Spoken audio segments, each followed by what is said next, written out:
لکه هر چا ته پته یوازې زه نه چې زمونږ دا صوبه په کوم ډګر روانه ده نو په دې کې خو د دغه څه خبره نشته د ټولې دنیا ته پته ده چې زمونږ په صوبه کې د ټولو صوبو نه زیات کرپشن روان دی او مخ په روان دی پکې روان دی دا نه چې په کمي دی لکه که موږ دې ته وګورو نو وزیر اعلی صاحب هغه بله چې کوم دی په مردان کې جلسه وه د 50 اربو روپو چې کوم دی اعلان کړی دی که نه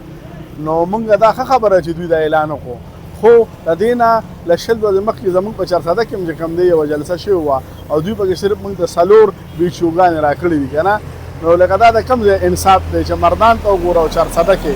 خو چارسده او مردان خو لکه چې کوم دی یو په یو جوخ په جوخ ځلي دي نو پکار دی چې لکه موږ هم د دې حقدار یو چې موږ ته یو غټ پیکج اعلان کړی و خو په هر حال دغه خو د هغوی خپله خبره ده چې بس هر څه وکړل خو موږ دا وایو چې دغې 50 ارب روپو په ځای دوی څه سبسډي ورکړې وه د عوامو ته روزانه چې کوم دی خلک چې کوم دی په بازارونو کې اوړو پسې لې پلې ګرځي ضروریات زندگی دومره ګران شوي دي چې تاسو ته پخپله پته ده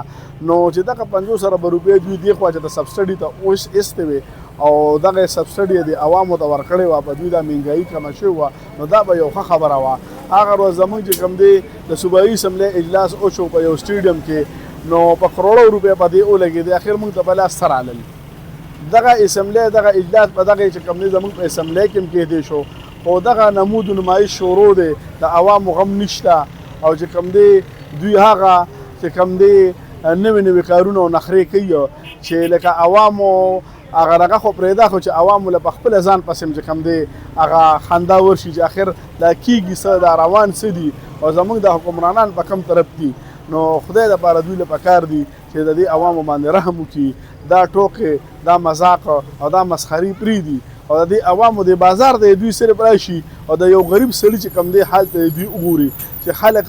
لې په لې ګرځي د خلکو وس نشته د 50 روپو نه زیاته چی نشي اخیستی د دړۍ وړو نه زیات اوړه نشي اخیستی دوی د دغه درد نه څه خبر دي دوی د یو ورځ دلته کینی په بازار کې دوی ته به د خلکو د درد پته ولګي دوی ته به احساس وشي خو بس